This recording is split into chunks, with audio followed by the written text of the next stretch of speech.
मंगलम भगवान वीरो मंगलम गौतमोगणी मंगलम कुंद कुंदार्यो जैन धर्मोस्तु मंगलम सर्वमंगल मांगल्यम सर्वकल्याणकारिकम प्रधानम सर्वधर्माणां जैनम जयतु शासनम जैनम जयतु शासनम। चिदानंद चिद्रूप जो जिन परमात्म देव सिद्ध रूप सुविशुद्ध जो नमो ताहि कर सेव। परमात्म निज वस्तु जो गुण अनंतमय शोध ताहि प्रकाशन के निमित्त बंदो देव प्रबुद्ध। परमागम समय सार का 75वीं गाथा के माध्यम से अभी हम आत्मार्थी विद्या निकेतन की बालिका द्वारा स्वाध्याय सुन रहे थे। ये आपको पता होगा अथवा नहीं है तो होना चाहिए कि ये जो समय सार की 75 नंबर की गाथा है एक ज्ञानी के स्वरूप को बताने वाली गाथा है ना। और जो कर्ता कर्म व्याप्य व्यापक की व्यवस्था, रागादि भाव का व्याप्य व्यापक संबंध, भाव कर्म का भी पुद्गल के साथ घटित किया, ये वो गाथा है। यानी कहने का मतलब ये है कि ये बहुत गहरी गाथा है, गुरुदेव श्री को अत्यंत प्रिय गाथा थी ये।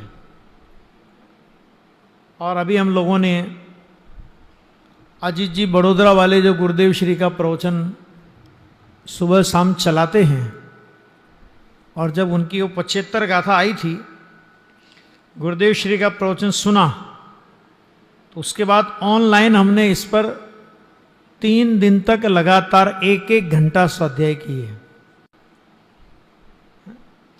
इतना मर्म है, जितनी गहराई से समय सार में डुबकियां लगाओगे उतना अद्भुत अद्भुत माल निकलेगा। चर्चा अपनी 68 नंबर की गाथा के आधार पर चल रही थी। देखिए यहां पर परमात्म प्रकाश के मूल परमात्म प्रकाश खोलेंगे हम, और यहां पर यह बात हो गई थी कि ऐसा जिनवर देव ने कहा है। क्या कहते हैं जिनवर देव? तो उन्होंने कहा था कि आत्मा जन्मता नहीं, मरता नहीं, बंध मोक्ष को करता नहीं, ऐसा जिनवर देव कहते हैं।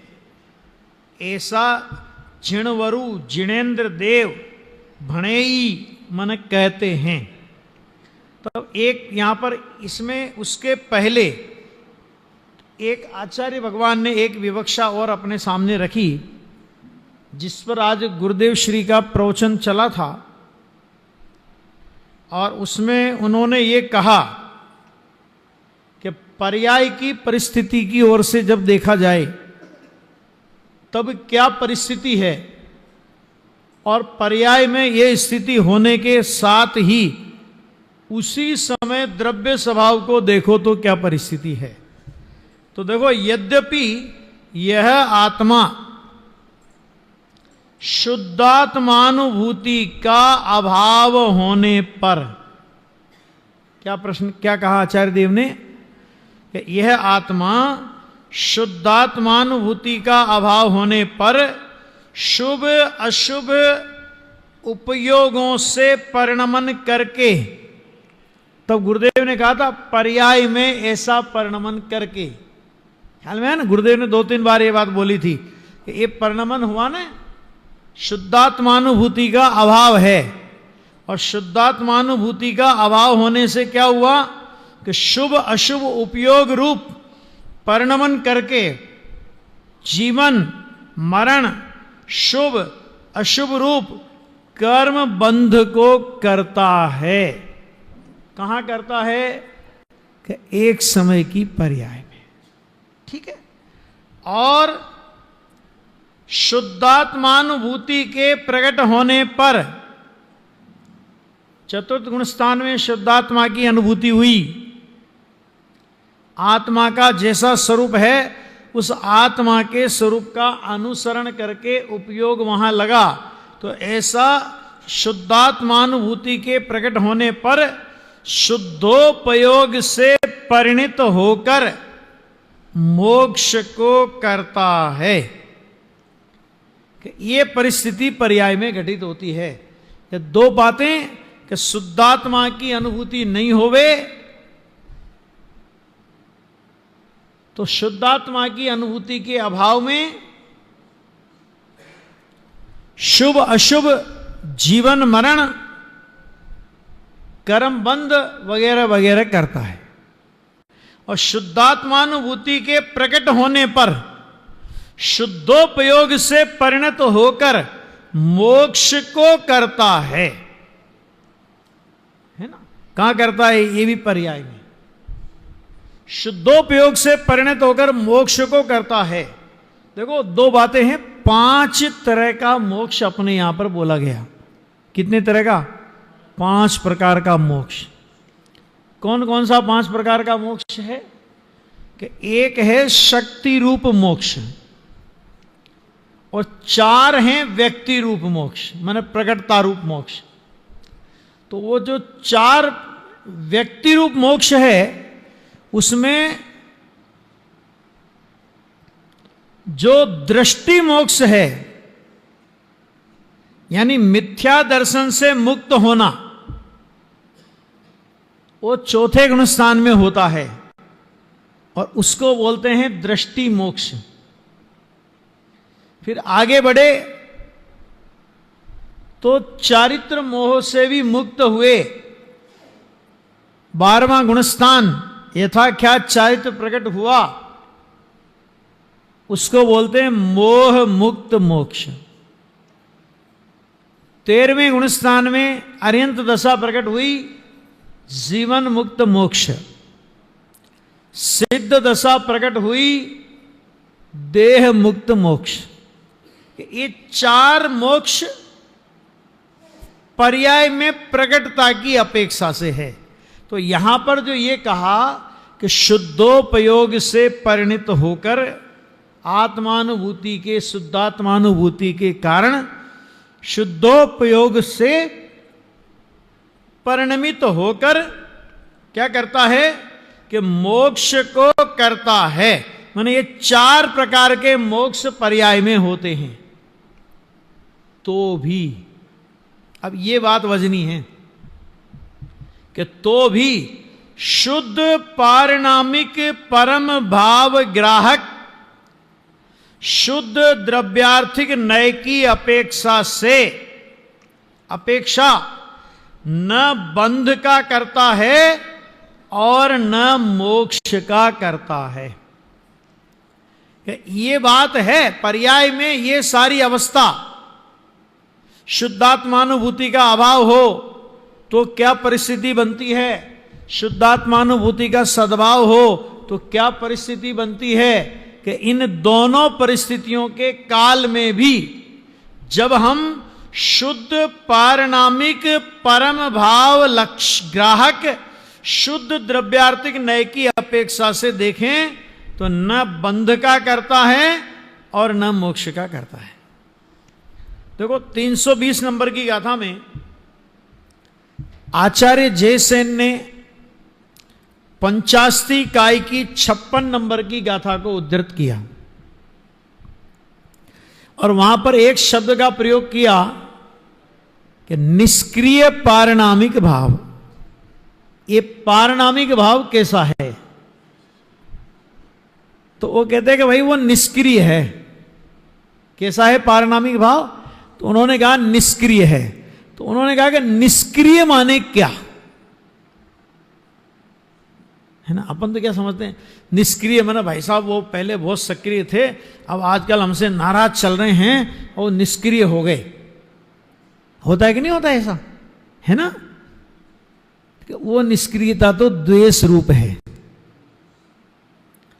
वो सक्रियता राग रूप थी और वह निष्क्रियता द्वेष रूप है।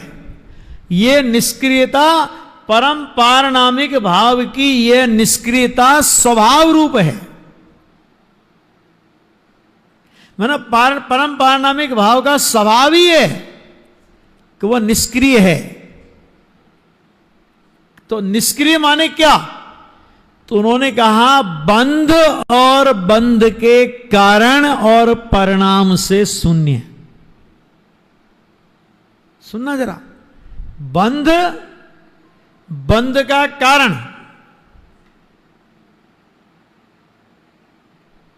परिणाम उससे शून्य। मोक्ष, मोक्ष का कारण और परिणाम उनसे शून्य है,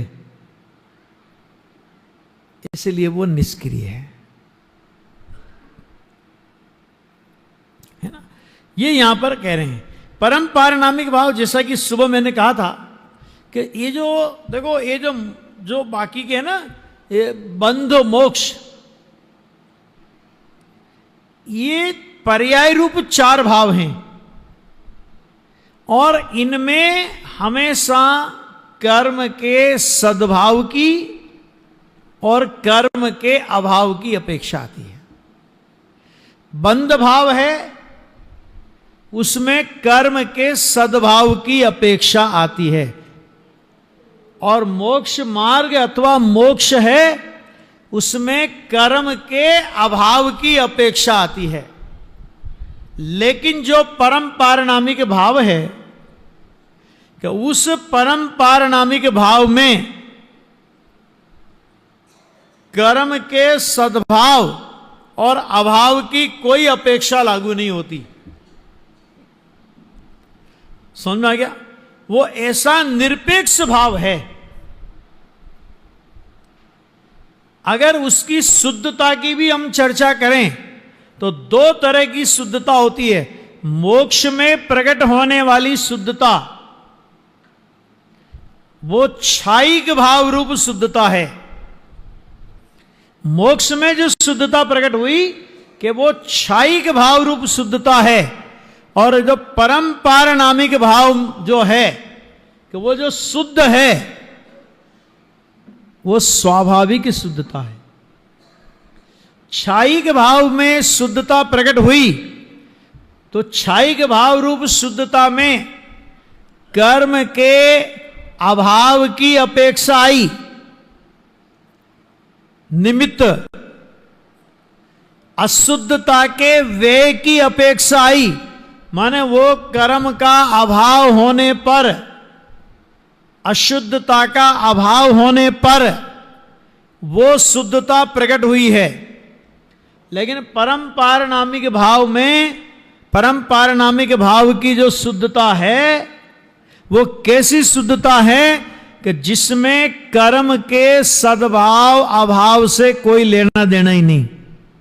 यानी ये समझो कि परम पारनामिक भाव के साथ कर्म का कोई निमित्त नैमित्तिक संबंध नहीं है। कर्म का निमित्त नैमित्तिक संबंध चाहे वो सद्भाव रूप हो और चाहे वो अभाव रूप हो। सद्भाव माने कर्म का उदय और अभाव माने उपशम क्षय और क्षोभशम, कि ये जो भी कर्म का निमित्त नैमित्तिक संबंध है ये एक समय की पर्याय के साथ है। क्यों? क्योंकि निमित्त नैमित्तिक संबंध और जो संबंध होता है ना उसका जीवन एक समय का होता है, चाहे सद्भाव का हो और चाहे अभाव का हो, है ना। निमित्त कर्म के अभाव का भी होना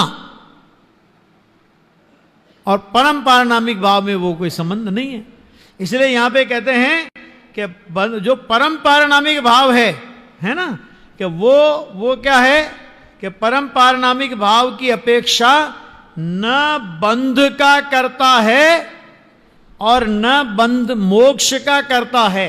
मतलब बंध का करता नहीं तो बंध के अभाव रूप मोक्ष का भी वो करता नहीं है। ये बात आचार्य भगवान ने यहां पर कही।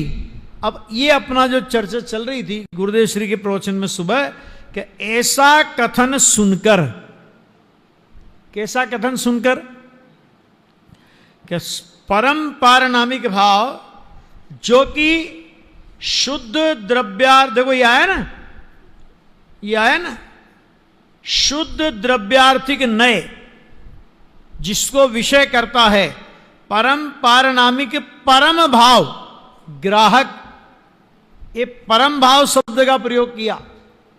परम भाव शब्द का प्रयोग किया, इसमें क्या मतलब है कि देखो, परम पारनामिक भाव, शुद्ध पारनामिक परम भाव, तो शुद्ध पारनामिक भाव को परम भाव कहा।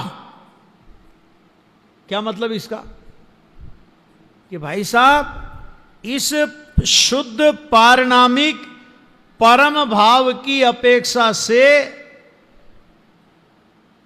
सिद्ध दशा का छायिक भाव भी अपरम भाव है। समझ आ रही बात, कैसा है वो, कि वो भी अपरम भाव है। ठीक है, वो तो पर्याय पर्याय में जब तुलना करनी हो तो छायिक भाव को परम भाव कहा जाता है और अन्य भावों को अपरम भाव कहा जाता है। लेकिन जब परम पारनामिक भाव और छायिक भाव को भी सामने रखो तो परम पारनामिक भाव कहते वो परम भाव है और छायिक भाव भी उसके सामने अपरम भाव है।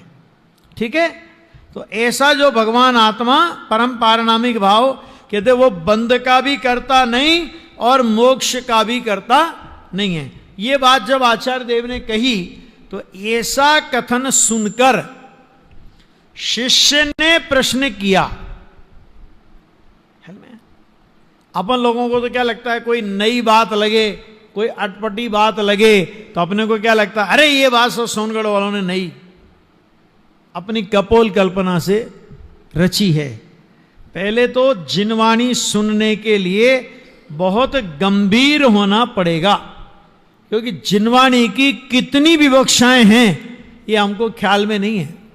तो एकदम किसी कथन को सुनकर के अधीर होकर के भड़कना नहीं, जिज्ञासा की कोटि में आना।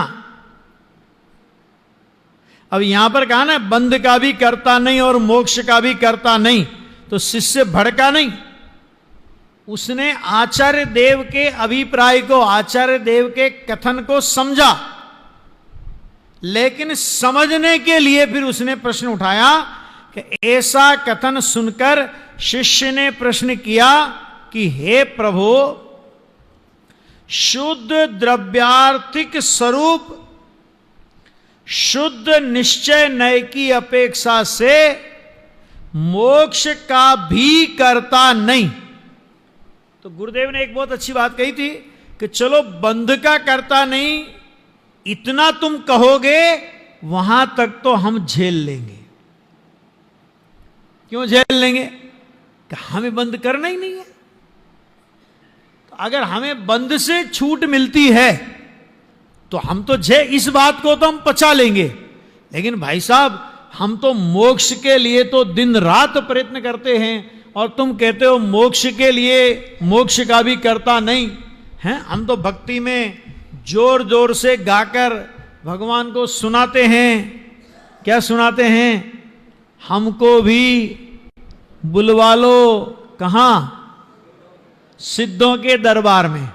वो अपने को भी पता है कि भगवान बुलाते नहीं हैं, इसलिए अपन भी जोर जोर से बोलते है ना।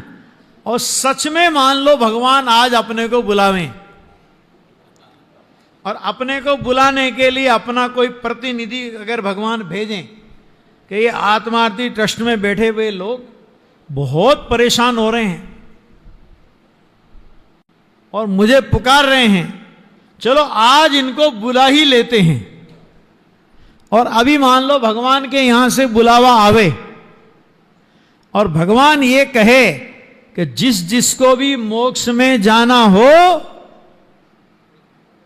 तैयार हो जाए, अगल बगल में देखे बिना अड़ोस पड़ोस में देखे बिना सीधा आपको यहां से मोक्ष चलना है। जब हम ये कहते हैं ना मोक्ष जाना है, तो सबके हाथ खड़े होते हैं। और जब हम ये कहें कि अब यहां से सीधे मोक्ष जाना है, आपको घर पर सूचना करने का भी टाइम नहीं मिलेगा। पति पत्नी अगर सभा में बैठे हों तो एक दूसरे को इशारा करके बताने का भी अवसर नहीं मिलेगा। अब बोलो कितने लोग मोक्ष में जाना चाहते हो?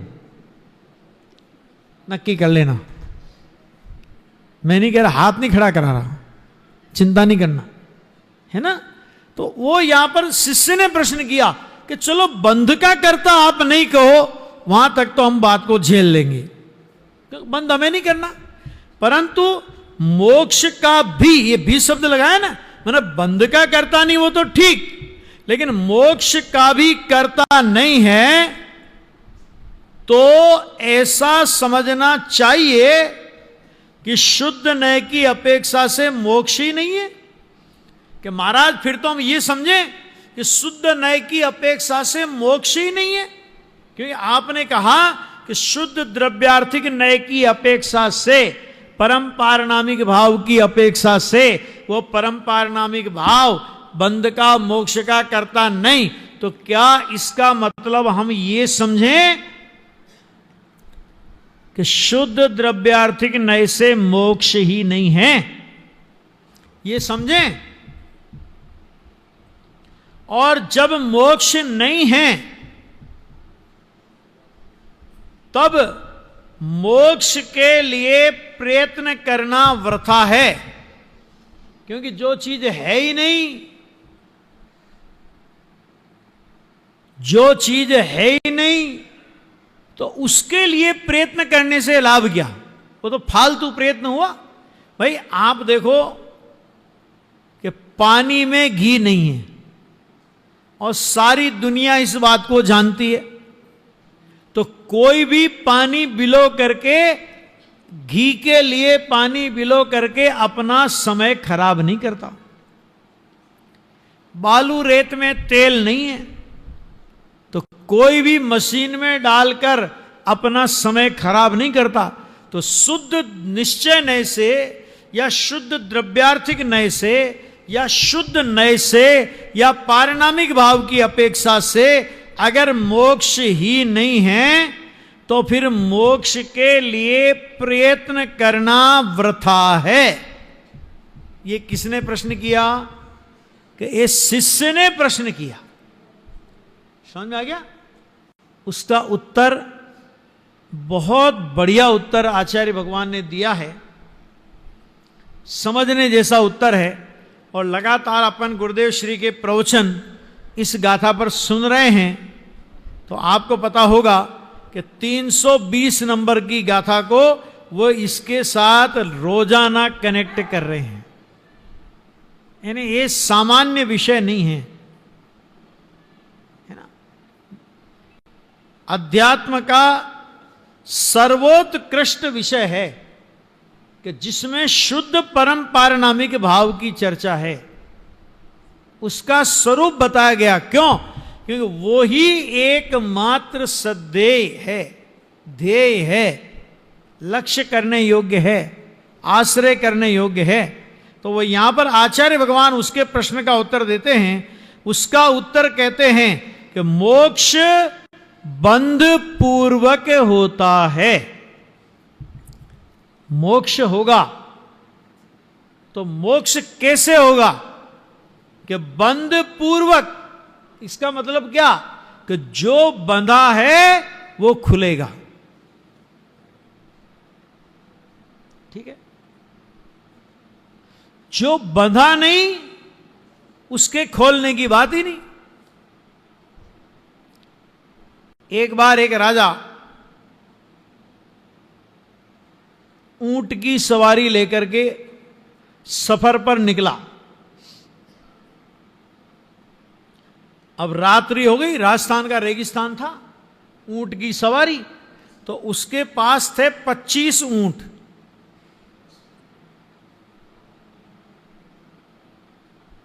अब रात पड़ गई तो भाई करें क्या? अपने को यहीं ठहरना पड़ेगा।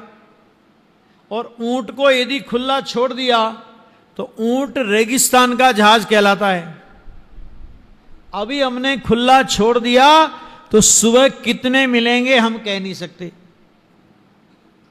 और रस्सियां लाना भूल गए, तो अब करे क्या?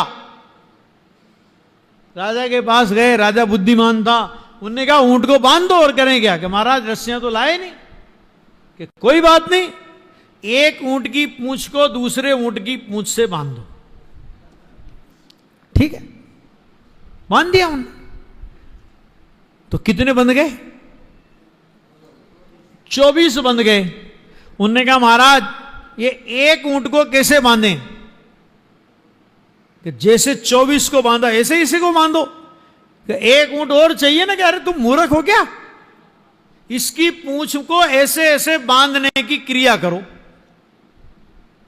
अब उसकी पूंछ को ऐसे ऐसे किया, वो ऊंट भी ये मान करके कि मैं बंध गया और चुपचाप बैठ गया।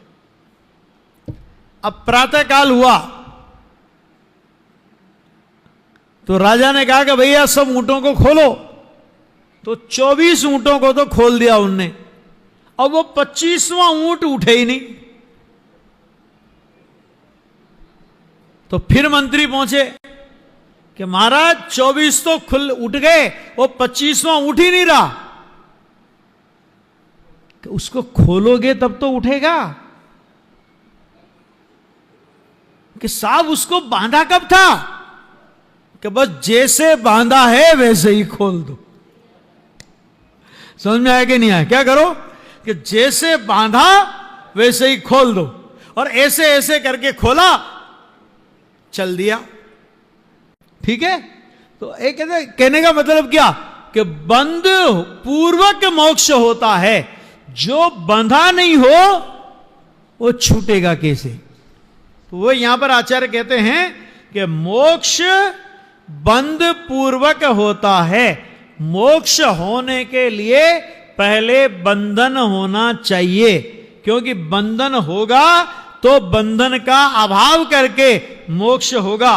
और वह बंध शुद्ध निश्चय नय की अपेक्षा होता ही नहीं। शुद्ध निश्चय नय की अपेक्षा से बंध होता ही नहीं। इसका मतलब क्या? कि शुद्ध निश्चय नय जिस त्रिकाली ध्रुव परमात्मा को अपना विषय बनाता है, उस परमात्मा को बंध है ही नहीं, बंध हुआ ही नहीं, बंध होगा ही नहीं। जब बंध नहीं है तो बंध के अभाव पूर्वक होने वाली मुक्ति, वो भी परम पारनामिक भाव को नहीं है। बंध माने औदैहिक भाव, मुक्ति माने छायिक भाव, और मुक्त स्वरूप माने परम पारनामिक भाव। समझ आ गया? बंध माने कौन सा भाव? कि बंध माने औदैहिक भाव, मुक्ति माने छायिक भाव, और बंध मोक्ष से रहित परम पारनामिक भाव। समझ में आ रही बात?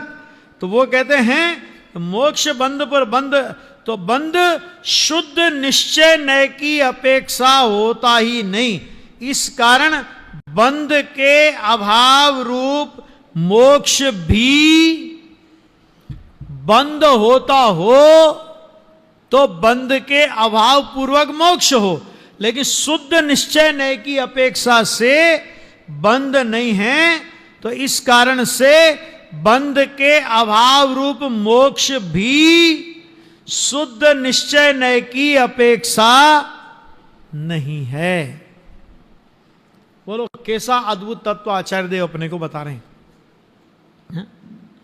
यानी शुरुआत यहां से होती है, मुझे मोक्ष जाना है, मुझे बंध का अभाव करना है, मुझे परमात्मा होना है।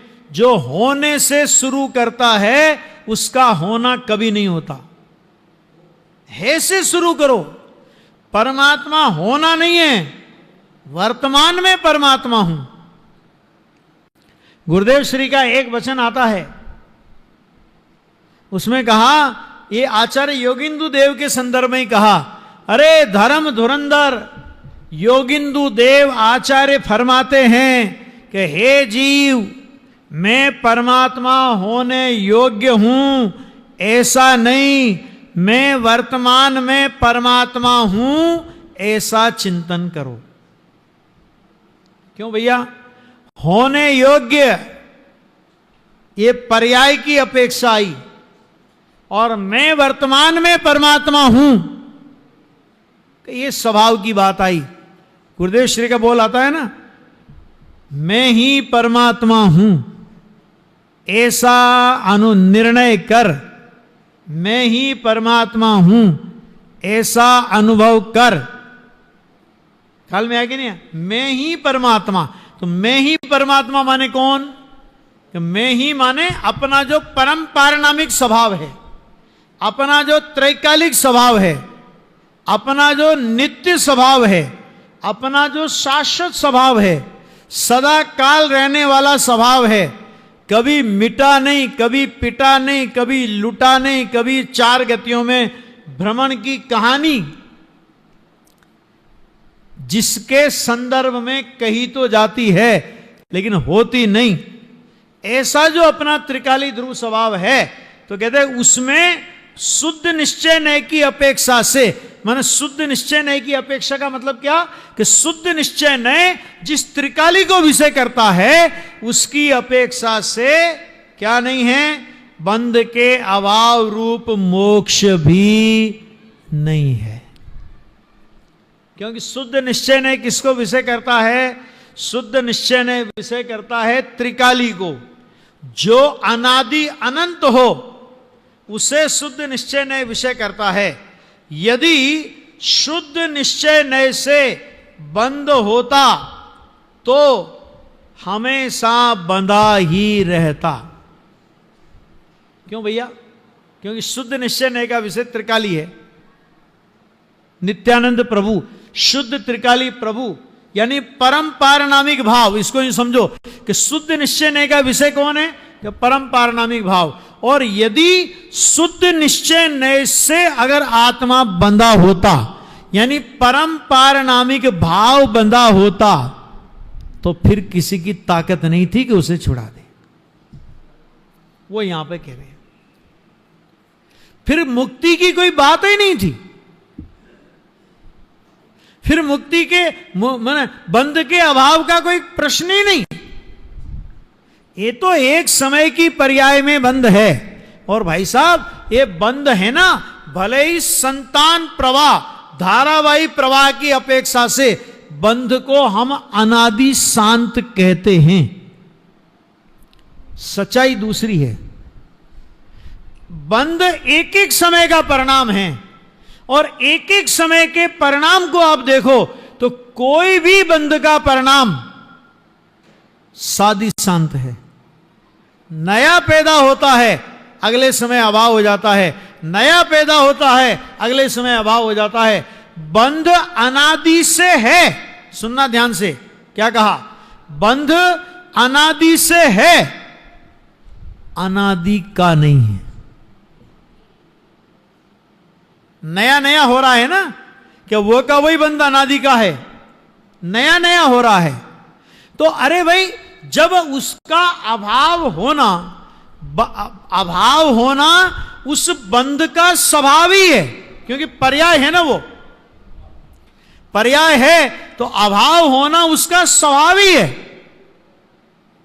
तो जहां शुद्धात्मा का अवलंबन लिया तो बंध का अभाव होकर के मुक्ति की पर्याय प्रकट होगी। सम्यक दर्शन हुआ तो मिथ्यात्व से मुक्ति हुई, राग द्वेष का सर्वथा अभाव हुआ तो कसाय से माने चारित्र मोह से मुक्ति हुई। अभी 4 प्रकार के मोक्ष की चर्चा मैंने आपके सामने की, ख्याल में है ना? क्यों? क्योंकि बंध तो अगले समय में अभाव होगा ही। समझ में आया? हम नया बंध करते हैं, नया बंध खड़ा होता है, वो का वही बंध नहीं रहता। और परम पारनामिक भाव कि अनादि काल से लेकर आज तक जितने समय व्यतीत हुए उतनी बंध की पर्याय व्यतीत हो गई, क्योंकि एक एक समय में एक एक पर्याय लो आप, ठीक है, बराबर है। तो बंध की पर्याय तो वो की वो नहीं रही,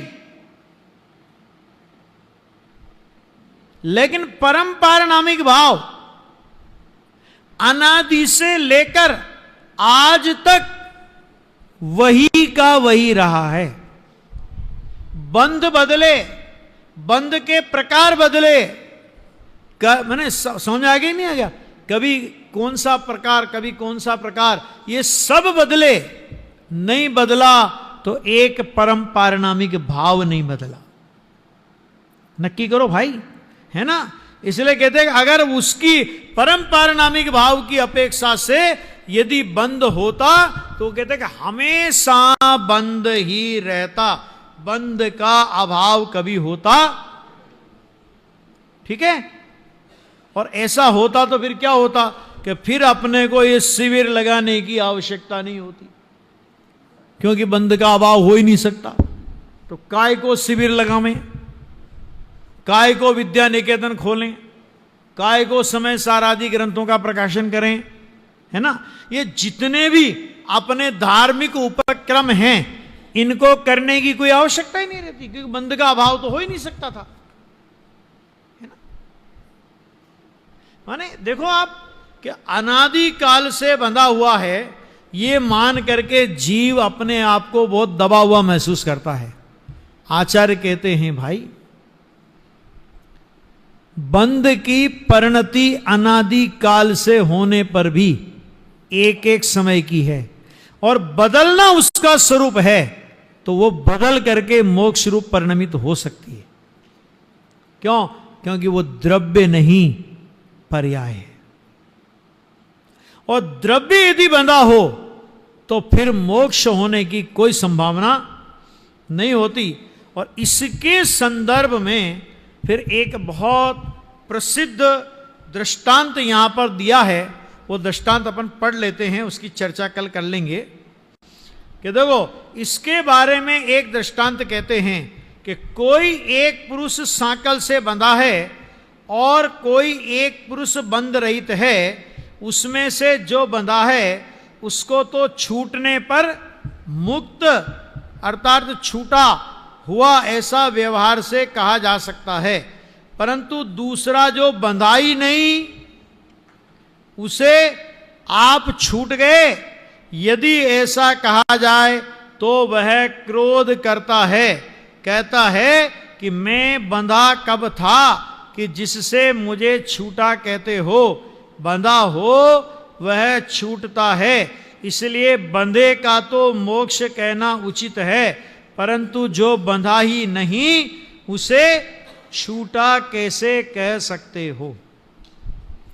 कोई बहुत शरीफ आदमी हो, बहुत नीति न्याय से जिसका जीवन चलता हो, और उनसे आप जाके पूछो कि भाई साहब आप जेल से कब छूटे, क्या बोले वो, आप जेल से कब छूटे, तो कहेगा तेरा दिमाग खराब हुआ है क्या। क्यों? कि मैं जेल गया कब था। तो तुम इतने नाराज काहे को हो रहे हो। अरे मैंने तो छूटने की बात की है ना, कि छूटने की बात में बंध की बात आ जाती है, क्योंकि जो जेल में गया हो वो जेल से छूटता है। समझ में आ गया, है ना। तुमने हमारी इज्जत उतार के रख दी, छूटने की बात कहकर के भी वो कहता है तुमने हमारी इज्जत उतार के रख दी। ये दृष्टांत है, और इसी दृष्टांत को फिर शुद्ध मैंने अपने फिर इसको दृष्टांत के रूप में आत्मा के ऊपर वो घटित करेंगे, वो चर्चा अपन कल की स्वाध्याय में करते हैं।